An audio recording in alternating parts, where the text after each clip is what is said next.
Reaksi rakyat terhadap dilengserkannya Soekarno dari kursi kepresidenan ternyata berlangsung dengan tenang. Bahkan di Jawa Tengah yang pernah dikhawatirkan jadi benteng pertahanan pendukung fanatik Bung Karno juga bisa dilalui dengan adem-adem. Mengutip para pengamat asal Jawa Tengah, Rosihan Anwar menulis, berita Mbah Suro ditembak mati dalam serbuan RPKAD tanggal 5 Maret 1967 telah bisa menjadikan tumbuhnya ketenangan nisbi.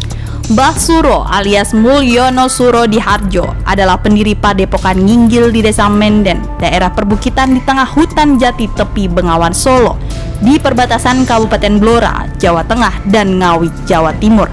Di desa tersebut dia mengangkat diri sebagai pendito Gunung Kendeng, mendirikan tempat bertapa yang sejak masa pancaroba setelah pasca peristiwa G30S banyak dikunjungi masa komunis, perorangan dan pegawai negeri serta anggota tentara yang disersi dengan membawa senjata.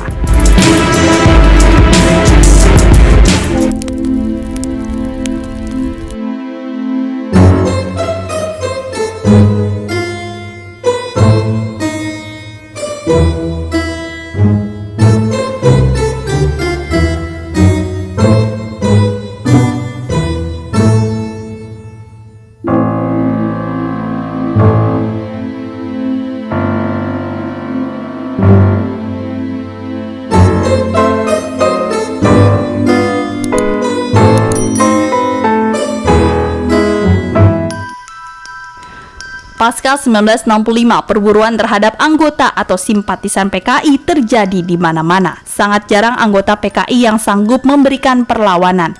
Perkecualian terjadi di beberapa tempat yang terbatas seperti Madiun dan Blitar Selatan.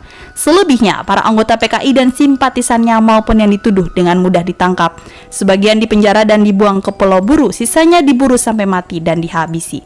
Salah satu kisah menarik pasca 1965 adalah tentang Mbah Suro. Saat para anggota dan simpatisan PKI kebanyakan lari dan bersembunyi, ia malah mendirikan padepokan yang kemudian didakwa menampung pelarian PKI. Pasca 1965, Desa Nginggil mendadak ramai, banyak orang berkunjung, jumlahnya hampir ribuan. Padepokan itu kemudian dianggap membahayakan. Kala itu sedang ramainya pengejaran terhadap orang-orang yang dituduh sebagai anggota Partai Komunis Indonesia atau PKI.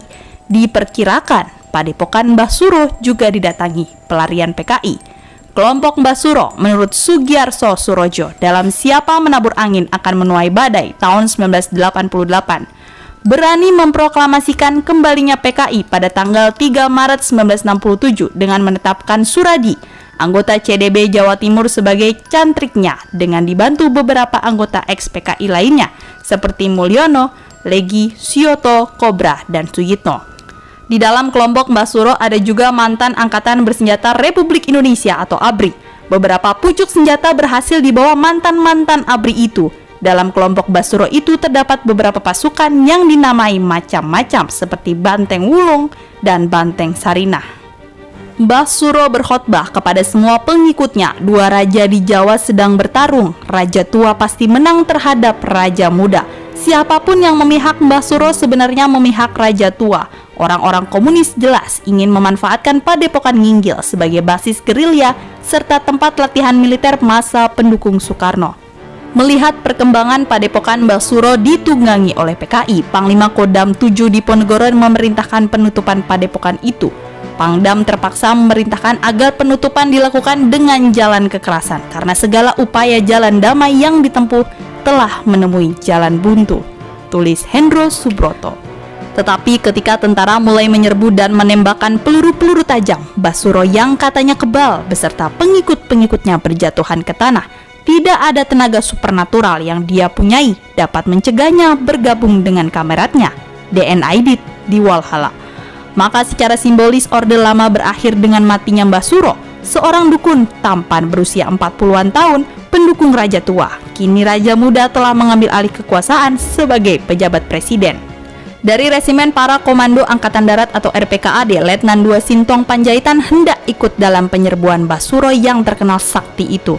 Karena Sintong hendak dikirim ke Papua, ia pun tidak jadi berangkat. Akhirnya hanya ada pasukan dari Kompi yang dipimpin oleh Letnan 1 Faisal Tanjung. Operasi penumpasan Mbah Suro dimulai tanggal 3 Maret 1967 dengan ujung tombak Kompi 1 Batalion 3 RPKAD di bawah pimpinan Letnan 1 Faisal Tanjung. Mereka didukung Batalion Infanteri 408, 409, dan 410, serta Kesatuan Pomat Para segera pecah pertempuran sengit oleh karena pengikut Mbah Suro ternyata melakukan perlawanan dengan senjata api. Pukul 15.30 tanggal 5 Maret setelah jatuh puluhan korban tewas, desa Nginggil dalam kondisi rusak dan terbakar berhasil dikuasai ABRI.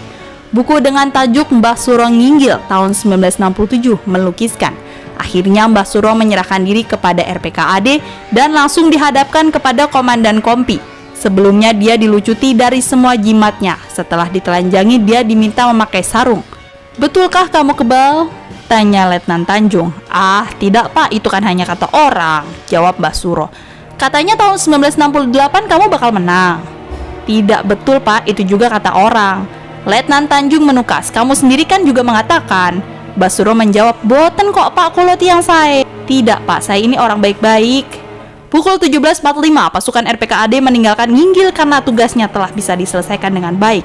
3 anggota RPKAD gugur ditembak, Sersan 2 Soekarno, Kopral 1 Herdi, dan Kopral 1 Darmanto. 2 orang luka berat dan luka ringan, juga 2 orang. Di pihak mereka, 80 orang tertembak mati, termasuk Mbah Suro dan istrinya karena mencoba melarikan diri setelah sebelumnya mengaku menyerah.